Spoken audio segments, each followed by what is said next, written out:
Há alguns dias, o investidor mais famoso do mundo, Warren Buffett, comprou parte das ações de uma mineradora de ouro chamada Barrick Gold. O mais interessante é que Warren Buffett nunca gostou muito de investir em ouro. Mas agora parece que ele mudou de ideia.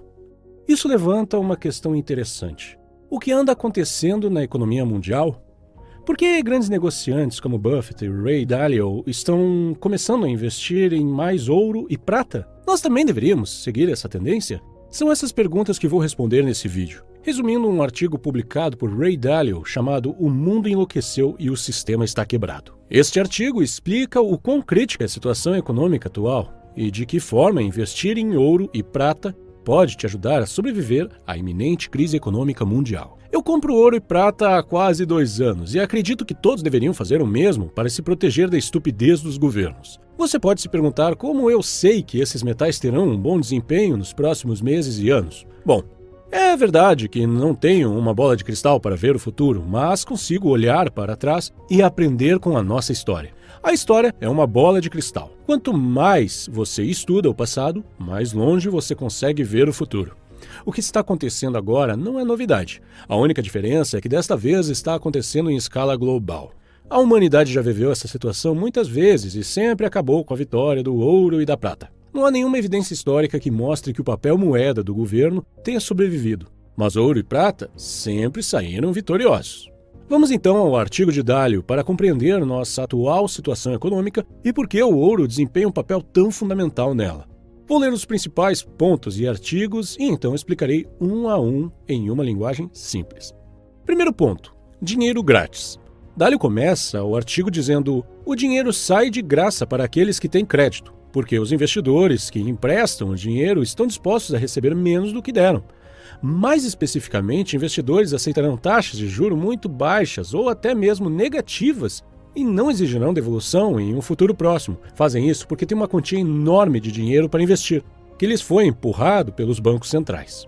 Agora, pode ser que você esteja pensando: mas como isso é possível? Como assim o dinheiro é de graça? Da última vez que tentei fazer um empréstimo, o banco rejeitou meu pedido. Dalio está, na verdade, falando sobre os grandes beneficiários do dinheiro impresso, que são os grandes bancos e instituições financeiras. Ele não está falando de você ou de mim. Então, você se pergunta: há tanto dinheiro sendo injetado pelos bancos centrais, então por que esse dinheiro não traz crescimento econômico e inflação? De acordo com Dalio, a razão de não haver crescimento ou inflação é que os investidores que recebem o dinheiro querem investi-lo e não gastá-lo. Eles o investem principalmente em ativos financeiros, em vez de emprestá-lo para empresas, o que poderia fazer a economia girar. Mas isso, emprestar dinheiro para empresas, é arriscado. Empresas podem falir e bancos podem perder dinheiro. Mas ativos financeiros são menos arriscados e menos trabalhosos. Assim, o dinheiro permanece no sistema financeiro e não entra na economia de fato. Como resultado, os preços dos ativos financeiros continuam subindo, enquanto o crescimento econômico se mantém lento. E isso só é bom para as pessoas que possuem ativos financeiros, pois ficam cada vez mais ricos. E a desigualdade na distribuição de renda fica cada vez maior. Em seu livro, intitulado Big Debt Crisis, Dalio mostra como a desigualdade na distribuição de riquezas atingiu um nível crítico na atualidade. Ele diz que hoje 1% da população concentra 99% da riqueza, enquanto 99% das pessoas luta pelo 1% restante. O 1% mais rico tem tanto dinheiro que não sabe o que fazer com ele, enquanto os 99% restantes têm muito pouco. Esta é uma das principais razões para que Dalio diga que o sistema está quebrado e que o capitalismo não está funcionando para a maioria das pessoas. Segundo ponto: déficit público e emissão de moeda. Dalio fala sobre os déficits públicos, dizendo: grandes déficits públicos existem e é quase certo que ainda vão aumentar, exigindo que o governo venda muito mais dívidas, em quantidades que não poderão ser absorvidas naturalmente sem fazer com que as taxas de juros aumentem em um momento em que sua alta será devastadora para os mercados e para a economia, pois o mundo está altamente alavancado. Ok, vou tentar explicar essa parte usando um exemplo. Digamos que seu amigo ganha R$2.000 por mês e ele quer emprestado R$500 de você. Então, considerando a renda dele, você diz: ok, eu te empresto dinheiro, mas eu vou cobrar 5% de juros. Depois de alguns meses, o mesmo amigo pede mais 500. Você percebe que é arriscado, já que a sua dívida está crescendo e sua renda permanece a mesma. Mas o seu risco aumentou. Sua recompensa tem que aumentar também.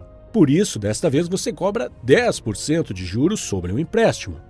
Depois de alguns meses, o cenário se repete, seu amigo te pede mais 500. Nesse momento você pensa, espera aí, ele nem pagou os outros empréstimos ainda e suas dívidas estão cada vez maiores, mas sua renda não aumentou.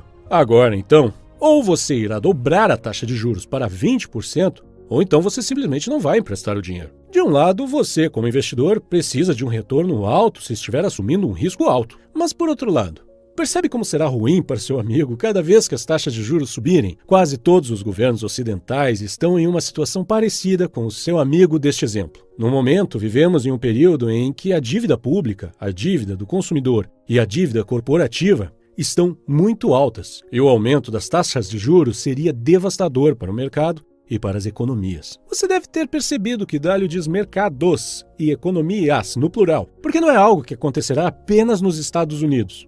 Acontecerá em todas as economias do mundo que tiverem um problema de déficit, ou seja, quase todas as economias ocidentais.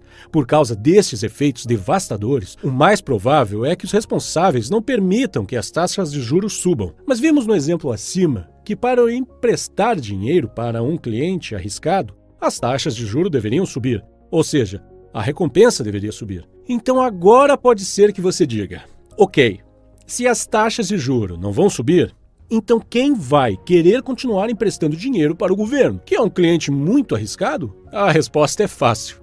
Eles vão simplesmente imprimir dinheiro. Dalio disse, é quase certeza que o dinheiro virá de bancos centrais que irão comprar a dívida produzida com dinheiro recém-impresso. Esta dinâmica na qual se atira a solidez financeira pela janela irá continuar e provavelmente se intensificar, especialmente nos países com moeda de reserva, Estados Unidos, Europa e Japão. Terceiro ponto. Os fundos de previdência e de saúde estão com problemas sérios. Na terceira parte do artigo, Dalio fala sobre os problemas que os fundos de previdência e de saúde estão enfrentando. Ele diz que os pagamentos de pensão e a assistência de saúde ficarão mais e mais atrasados. E muitos daqueles que são obrigados a pagá-los não têm dinheiro suficiente para cumprir com essas obrigações. Como não há dinheiro suficiente, haverá uma batalha para determinar qual parte da lacuna será preenchida, por estratégias como 1. Corte de benefícios, 2. Aumento de impostos e 3. Emissão de moeda. Mesmo que nenhum desses caminhos seja bom, imprimir dinheiro é o caminho mais fácil, porque é a forma mais sutil de criar uma distribuição de renda. Para explicar um pouco esta parte, Dalio acredita que as duas primeiras opções, cortar benefícios e aumentar impostos, não serão aplicadas porque influenciam uma grande parte dos votantes e é provável que gerem insatisfação e protestos. É por isso que o governo usará a terceira opção e imprimirá mais dinheiro. É mais fácil e menos chamativo. Quando emite moeda para pagar por suas dívidas, o governo está basicamente roubando de seus cidadãos. Digamos que alguém te deve R$1.000. Você está em uma situação ruim e precisa do dinheiro de volta. Se a pessoa não te contar que roubou dinheiro para pagar a dívida que tem com você, você não terá como saber de onde esse dinheiro veio, certo? A emissão extraordinária de moeda funciona de uma forma muito parecida. O governo sabe que as pessoas esperam que o dinheiro prometido chegue até elas e que elas não saberão se o dinheiro veio de impostos ou o dinheiro roubado, impresso. O governo dirá, eu prometi te pagar R$500 de pensão por mês, não foi? Aqui estão os R$500. Você irá pegar o dinheiro e ficará feliz que recebeu o valor total. Mas assim que for comprar algo, perceberá que agora R$500 não são mais suficientes para comprar nem metade do que você costumava comprar antes com o mesmo valor. O motivo pelo qual o governo pode imprimir dinheiro para pagar sua dívida com você é porque dívidas e outras obrigações financeiras exigem que os devedores paguem de volta apenas o dinheiro devido. Em outras palavras, a dívida é nominal. Deixe-me explicar com um exemplo, caso esteja tendo dificuldades para entender o que eu quero dizer com dívida nominal. Digamos que você tem uma hipoteca fixa de 3 milhões para pagar em 30 anos. Depois de um tempo, a hiperinflação chega no país e os preços de todos os bens e serviços sobem, incluindo o preço da sua mão de obra. Mas a sua hipoteca permanece como está, porque a dívida é nominal. Se antes você gastava 3 mil por mês e durante a hiperinflação você passa a ganhar 1 milhão por mês,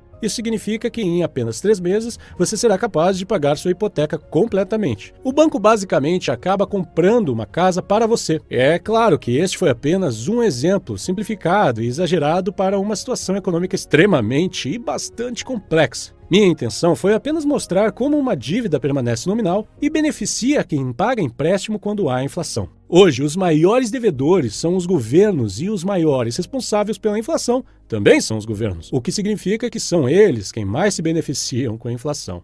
Quarto ponto: empresas não rentáveis que vendem ações como se fosse papel. Investidores têm muito dinheiro para investir. Depois da bolha da internet, devido às histórias de sucesso das ações de empresas revolucionárias de tecnologia, mais empresas do que em qualquer outro momento do mundo da história têm tido facilidade para vender suas ações. Elas não precisam nem gerar lucro ou ter caminhos claros de obtenção de lucro para isso, porque podem vender sonhos para aqueles investidores que têm muito dinheiro e poder de empréstimo. Mais uma vez, Dalio não está se referindo a investidores como você e eu. Como todos os seres humanos, os investidores agem de acordo com um viés de recência, ou seja, eles acreditam que o que aconteceu ontem também acontecerá amanhã. Quando investidores veem empresas como a Amazon ou a Apple, eles pensam consigo mesmos: nossa, se eu tivesse investido na Amazon quando uma ação deles custava apenas R$10 ou R$15 em uma ação da Apple, eu poderia ter ganhado tanto dinheiro. E quando têm dinheiro para investir, investem nesse tipo de empresa, o que acaba impulsionando ainda mais o preço de suas ações. Quinto ponto: pegue meu dinheiro ou eu vou prejudicar a sua empresa. Há tanto dinheiro agora que, em alguns casos, os investidores de capital de risco estão empurrando dinheiro para as startups, que não querem mais dinheiro porque já têm o suficiente. Mas os investidores estão ameaçando prejudicar essas empresas, fornecendo suporte para seus concorrentes, caso não aceitem o dinheiro. Então, o que está acontecendo é que os fundos financeiros recebem grandes somas de dinheiro impresso que eles investem. Por exemplo, na empresa A. Mas a empresa A diz: não, já temos muito dinheiro, não precisamos de mais. E então eles dizem: você vai pegar o dinheiro, senão nós vamos investir esse dinheiro no seu concorrente. A empresa A então diz: eu não sei o que fazer agora, quer saber? Tá bom, vamos te vender mais algumas ações e pegarmos o seu dinheiro. Eles pegam esse dinheiro que veio de graça e compram de volta suas próprias ações, o que faz com que os preços das ações subam ainda mais. Agora você pode estar se perguntando: mas por que os fundos de investimento fazem isso? Não faz nenhum sentido.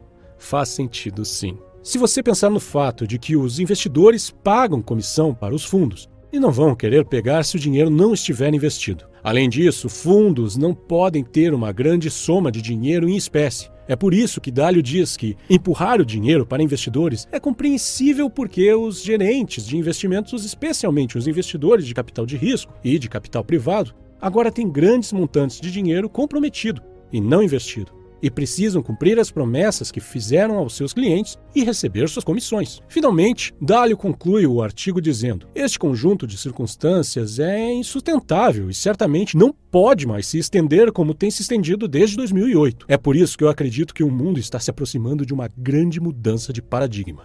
Agora, você pode me perguntar: o que tudo isso significa para mim e para as minhas economias e o que devo fazer com meu dinheiro? Olha, eu não posso te dizer o que você deve fazer, nem recomendo que procure conselhos financeiros de um cara no YouTube, incluindo eu mesmo. Eu só posso te dizer o que eu faço. Primeiro, eu parei de investir na bolsa de valores e tirei todo o meu dinheiro de lá. Eu não me sinto confortável com o que está acontecendo na bolsa no momento, devido a todos os motivos que já mencionei. Em segundo lugar, eu compro ouro e prata. Se você assistiu aos meus outros vídeos, deve ter percebido que falo bastante sobre ouro e prata. Eu não quero parecer fanático por eles. Na verdade, ouro e prata não são um grande investimento porque não fazem fluxo de caixa. Mas o que eles fazem é manter o seu poder de compra e te protegem contra as consequências da emissão extraordinária de moeda. Se você observar como os ciclos funcionam, verá que em certos períodos algumas classes de ativos foram supervalorizadas e algumas subvalorizadas. E isso sempre se repete. Hoje, o ouro e prata estão subvalorizados. Por outro lado, ações e imóveis estão supervalorizados. Chegará um momento em que fará muito mais sentido comprar ações. De acordo com Ray Dalio, na próxima crise econômica, o ouro terá um papel importante. Terminarei esse vídeo com a frase de Dalio: ouro é apenas uma moeda, como o euro, o dólar, o real. E não há nenhuma razão para não possuir. Se você não tem ouro, você não conhece nem a economia, nem a história.